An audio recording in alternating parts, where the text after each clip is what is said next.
जय श्री राम दोस्तों।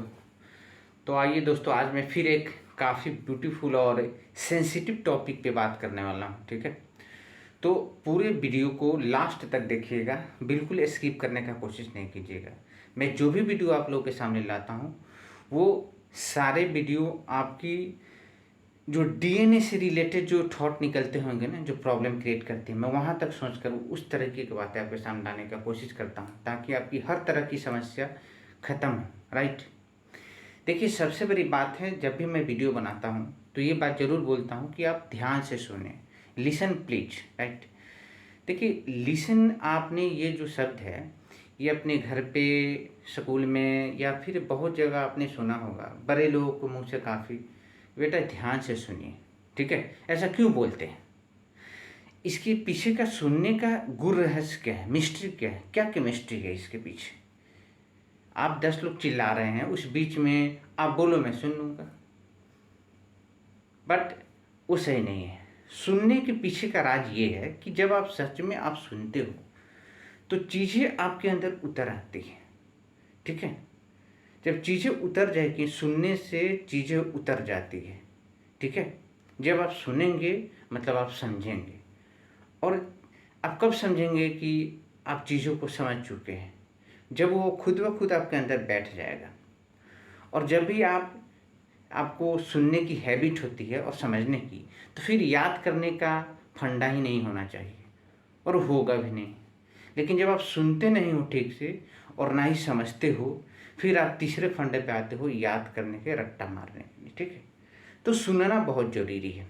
ठीक है, देखिए, आप कितना भी ग्रंथ पढ़ लीजिए, बहुत सारे मार्केट में बुक है। ठीक है, मोटिवेशन का, पॉजिटिव टॉक का। ठीक है, उसमें काफ़ी सारे रूल, 1 स्टेप, 2 स्टेप, 3 स्टेप। देखिए, उससे कुछ नहीं होने जाने को, आप कितना भी ग्रंथ पढ़ ले। द मोमेंट जब आप उस बुक को रीड करते हैं तो इंजॉय करते हैं उस बुक को, उससे आप सीखते कुछ नहीं है। आपको सीखने के लिए आपको इस ग्रंथ को पढ़ना होगा। जब तक ये आदत आपको नहीं लगेगी इस ग्रंथ को पढ़ने के लिए, तो आप दोस्तों 95% लोग जो हैं उस भीड़ में आप रह जाएंगे। और उस भीड़ में भी वो लोग खुश रहते हैं, थोड़ा बहुत तरक्की करते हैं, जो इस ग्रंथ को पढ़ते हैं जाने अनजाने में। उनको पता होता नहीं है बात, वो कभी बुक पढ़े नहीं होते हैं। ऐसे कई सारे करोड़ों लोग हैं, कभी उन्होंने बुक नहीं पढ़ा, ये उनको पता नहीं है कि इसे पढ़ना है, फिर भी उनकी एक आदत होती है, फैमिली टेंडेंसी आदत, कि जो सुनते हैं अपने मन की दिमाग के सुनते हैं, उसके अकॉर्डिंग चलते हैं, तो वो सही ट्रैक पर रहते हैं। ठीक है, जाने अनजाने में आपको ये आदत डालनी होगी कि आपको इस ग्रंथ को पढ़ना है, इस ब्रेन की, माइंड की गेम को, आपको ग्रंथ को पढ़नी है, तब जाकर कहीं कुछ होने को है। ठीक है, आप एग्जाम्पल उठा लेना, कितना भी आप बुक पढ़ लो, बस मैंने बोला ना कि जिस मोमेंट में आप उसे पढ़ रहे हो सिर्फ आप इंजॉय कर पाओगे। सीखना बहुत ही मुश्किल है, 1, 2, 3%। क्योंकि बाबू वो जो है किसी और की ग्रंथ है, किसी और की ग्रंथ से वो निकल कर आई है, वो उसका है। ठीक है, जहाँ भी आप देख लो, कहीं किसी ने रूल बनाकर आपको बताया कि आप ये करो वो करो, वो नेचुरल चीज़ नहीं है। आप कहीं ना कहीं फिर जाकर किसी चीज़ में बंध रहे हो। राइट। जब तक आप अपने आप को सही रास्ता पर लाना चाहते हैं और तब जब तक आप अपने खुद के ग्रंथ को नहीं पढ़ेंगे, देखिए, हर इंसान, हर एक प्राणी, छोटा से लेकर चींटी से लेकर हाथी तक, सभी को इस नेचर ने यूनिक बनाया है, यूनिक आइडेंटिफिकेशन है। ठीक है, थोड़ा बहुत मैचिंग एक अलग चीज़ है, लेकिन finally ultimately each and every beings is different, unique है अपने आप में। ठीक है, तो कैसे आप किसी और की समस्या से आप इफ़ेक्ट होना चाहते हैं? यदि किसी और की समस्या से आप सुने, उसे पढ़े, वो उसका ग्रंथ है, उसने लिखा, उसका एक्सपीरियंस है। ठीक है, आप खुद के ग्रंथ को पढ़िए, फिर जाकर आप आगे बढ़िएगा। और सारी चीज़ इसी यहीं पे है। देखिए, लोग, बहुत सारे लोग होते हैं जो अपने आप को पॉजिटिविटी लाने के लिए पूजा पाठ करते हैं, बहुत सारे किताब पढ़ते हैं, भक्ति सॉन्ग सुनते हैं। ठीक है, बहुत सारा चालीसा है। लेकिन यदि उन्हें पता चल जाए कि उस चालीसा को छोड़कर जितना दिन वो चालीसा पढ़ेंगे अपने कल्याण के लिए, अपने अच्छाई के लिए, यदि उतना ही दिन यदि खुद के ग्रंथ को चेक करेंगे, पढ़ेंगे, ध्यान देंगे कि ऐसी क्या विचार आ रही है जो उन्हें आगे नहीं बढ़ने दिया जा रहा है। आप खाना भोजन खा रहे हो, कपड़ा पहन रहे हो, जीवित हो, आप कुछ करना चाह रहे हो, लेकिन ऐसी क्या चीज़ है, ऐसी क्या चीज़ है जो आपको जिसको करना चाह रहे हो मुझे कर नहीं पा रहे हो, ऐसा क्यों? तो यदि जितना दिन वो चालीसा पढ़ेंगे, कोई ग्रंथ पढ़ेंगे, बुक लिखा हो, उतना दिन इसको पढ़ लेंगे ना, तो कई गुना आगे वो चले जाएंगे। आपने सुना भी होगा, नहीं सुना है, नहीं जाना है तो इस बात को जान लो, इस धरती पे जितने भी महान महान विद्वान लोग हुए हैं वो बुक पढ़ के नहीं हुए, सेल्फ रियलाइजेशन से हुए हैं, खुद की थिंकिंग से हुए, थिंक कर करके उनको इस बुक को, ग्रंथ को उन्होंने पढ़ा है और वो इतना आगे बढ़े हैं। राइट। तो इस बात को मैंने समझा दिया कि आपको लिसन करना क्यों ज़रूरत है। ठीक है। अब देखिए, जब तक आपको लिसन करने की आदत नहीं होगी तब तक आप अपने ग्रंथ को पढ़ेंगे कैसे? ठीक है। तो पहली बात, लिसन करने का आदत डालें आप। ठीक है। दूसरी बात, अब मैं चलता हूँ कि आखिर क्या चीज़ है जो हमें आपको रोकता है किसी भी अच्छी चीज़ को करने से, जीवन में आगे बढ़ने से। ऐसा क्या चीज़ है? देखिए, दो चीज़, आलस जिसको इंग्लिश में लेजीनेस बोलते हैं, और दूसरी चीज़ आपकी निगेटिव ऊर्जा जो आपके अंदर है, जिसको हम ईगो बोलते हैं, अहम। ये दो चीज़ बहुत ही गेम करता है। पता नहीं इसका कितना रूप है, खरबों अरबों डायरेक्शन में यह इसका रोल होता है। ठीक है। आप समझ नहीं पाएंगे इसको, आपको खुद से थिंक करना होगा, कोई ग्रंथ आपको मदद नहीं करेगी। ठीक है। जब तक आप सुनेंगे नहीं, खुद सोचेंगे नहीं, आपको ये समझ में कब आएगी कि पास्ट कुछ नहीं होता, फ्यूचर कुछ नहीं होता, जो है सो अभी है। ये बात आपने बहुत बार सुना है, लेकिन ये आपके अंदर क्यों नहीं है, उतर क्यों नहीं गया? ये आपके अंदर ग्रेप्स क्यों नहीं हो गया? क्योंकि आपने इसको खुद से कभी सोचा नहीं है कि क्या बोला जा रहा है। रोज़ तो हम बोलते हैं कि कल मैंने वहाँ गया था, कल मैं वहाँ जाऊँगा, शायद कल है, बीता हुआ भी कल है और आज भी है। तो आदत आपने डाल रखना है, जो आप बोलते हो वही आपकी समझ बनती रहती है, समझ बनती चली जाती है। ठीक है। लेकिन एक्चुअली में जो बीत गया वो है ही नहीं, पास्ट होता ही नहीं है, प्रेजेंट होता ही नहीं है, सॉरी फ्यूचर होता ही नहीं है, only present. The moment you are taking breath, जिस वक्त आप सांस लेते रहते हैं वही टाइम आपके पास है, वही ट्रुथ है। लेकिन आदत तो पड़ी हुई, परसों मैंने वहाँ गया था, कल मैं वहाँ जाऊँगा, तो जो आप बोलते हैं वही आपकी समझ बनती रहती है। ऐसा इसलिए क्योंकि आपको सुनने की आदत नहीं है बातों को, और ना ही उस पर सोचने की आदत है। तो दोस्तों, बहुत ही ज़रूरी है, बहुत ही ज़रूरी है, आप विश्वास करो, जितना ज़रूरी हर सुबह सूर्य को निकलना इस ब्रह्मांड को संचालित करने के लिए ज़रूरी है, उतना ही ज़रूरी आपको सोचना है। सोचेंगे नहीं, ये जो इंजन है ना, ये जो ब्रेन पावर, ये सोचने से, ये इसका फ्यूल क्या है? सोचना। सोचोगे ये चलेगी, सोचना बंद कर दोगे इसकी फ्यूल ख़त्म हो जाएगी, आप ख़त्म।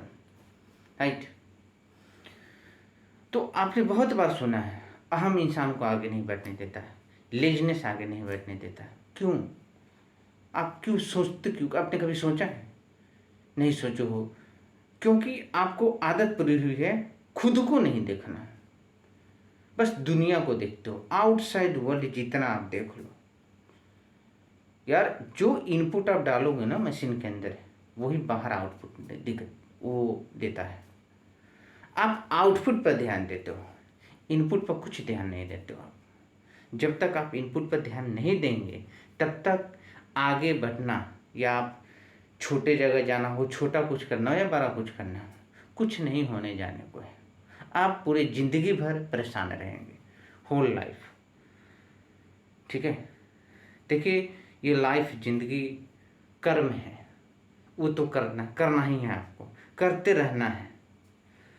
जब भी आपके दिमाग में ऐसा आ रहा हो कि मैं सेटल हो जाऊंगा, फिर मज़े। नहीं नहीं, ऐसा कुछ नहीं। जब तक आप जिंदा रहना चाहते हैं या फिर जब तक आप जीवित हैं तब तक आपको कर्म करते रहना है। ये माइंडसेट होनी चाहिए। क्रिया क्या है? काम करना अपने आप में एक एग्जाम्पल है कि आप जीवित हो। अब जीवित हो तो काम करो, काम करो मतलब जीवित हो, वाइस वर्सा। ठीक है, राइट। जीवित रहने का जो फ्यूल है वो कर्म है। जैसे पेट्रोल डालते हैं तो बाइक चलती है, उसी प्रकार से आप जिंदा रहना चाहते हो या फिर बोलो जीवित हो तो उसके लिए कर्म करते रहना इस जीवन को चलाने के लिए ईंधन है, ईंधन। ठीक है। अब ये सब चीज़ आप सोचते नहीं हो। कोई ऐसा सोच रहा है कि जब मैं छोटी सी नौकरी लग जाएगी मैं ये बन जाऊंगा, उसके बाद लाइफ मज़े में है। मतलब वो क्या दे रहा है इंडिकेट, उसके बाद मेरा काम खत्म, कर्म करना खत्म। फिर यही से समस्या फिर एराइज होती है। गलत शब्द का उपयोग करना, गलत थॉट रखना, आपको भ्रमित करना, खुद को भ्रमित करना, ये सबसे बड़ी समस्या है। और सारी समस्या इस बात पर आकर रुकती है कि आपको सोचने की आदत नहीं है और ना ही समझने की आदत है, राइट, ना ही सुनने की आदत है। आप जब बातों को गौर से सुनेंगे ना, फिर आपको समझ में आएगी मैं क्या कह रहा हूँ। ठीक है। तो अब बात आती है कि दो चीज़ मैंने बोला, अहम और लेजीनेस। देखिए बहुत सारी जिंदगी, बहुत सारे लोग हैं जो 21 पे सक्सेस कर जाते हैं, बहुत सारे पैसा उनके पास हो जाता है। बहुत सारे चीज़ हैं जो बहुत सारे लोग हैं 25 पे कर लेते हैं, बहुत लोग 30 पे करते हैं, राइट। अब इसमें ना आपको लोग परेशान हो जाते हैं एक दूसरे को देख रहे। 20 वाले 90 वाले को देखकर परेशान होते हैं। ठीक है। 25 वाले 22 23 वाले को देखकर परेशान हो रहे हैं, और 30 वाले 25 को देखकर परेशान हो रहे हैं कि इन्होंने इतना जल्दी कर लिया। लेकिन आप चीज़ों को समझते ना। देखिए एक बात आप जानिए कि this is nature and we are the part of nature. ठीक है। हम जो चाहेंगे वो नहीं हो सकता है, जो ये प्राकृतिक चाहेगी वो होता है। जैसे आप अपने घर में किसी नौकर को रखे हो, आप उसे पैसा देते हो, आप उसे जो चाहो वो करवाते हो, उसका डिसीजन नहीं चलता। हाँ, उसकी कोई इज्जत है, उसमें सहजता है, अच्छी बिहेव है, तो उसकी इच्छा है तो आप उसको पूरा कर देते हो। उसकी बिहेव अच्छी है, उसमें पोलाइटनेस है, अच्छी आदत है, तो उसकी इच्छा भी आप पूरा करते हो, ऐसी बात नहीं। उसी प्रकार से हमें और आपको ये ब्रह्मांड चला रहा है, हम इसका पार्ट है। वो सुप्रीम है, वो सुप्रीम है, वो पावरफुल है, वो हमें चला रहा है, राइट। तो उसको मुझसे कैसे क्या करवाना है, जैसे आपको अपने सर्वेंट से कैसे काम क्या करवाना है वो हैंडल आप करते हो, उसी प्रकार इस प्रकृति को आपसे हमसे कब और कैसे क्या करवाना है वो उसके हाथ में है, राइट।